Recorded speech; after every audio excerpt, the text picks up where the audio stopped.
So you want to get into this whole probiotics thing, and you buy a package of water kefir. You get the water kefir in the mail, and you meticulously follow Posy Mom's instructions, found at posymom.com. But after your first batch of water kefir is finished, you give it a taste, and it just tastes too sweet. Now you know that the fermentation process eats up sugar. So if the water kefir is sweet, does that mean something went wrong? Maybe the water kefir is defective somehow, it's a bad batch? Or maybe you messed up somewhere along the way of following the instructions? Well, not necessarily. Number one, water kefir is sweeter than most probiotic products. Other products we offer at posymom.com, like kombucha tea or milk kefir, give a more tart or tangy flavor once they have fermented properly. But water kefir is always just a little sweeter than those, and some people have to get used to that sweet flavor.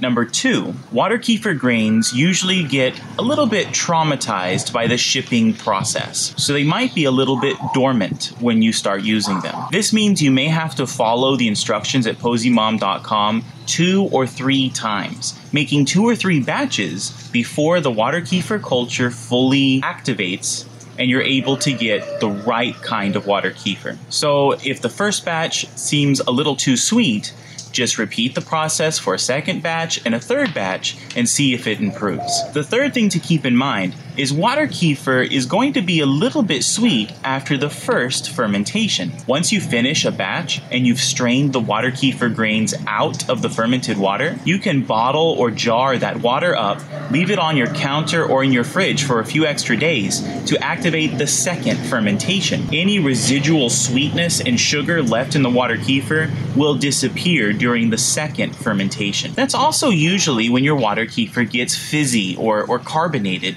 during the second fermentation.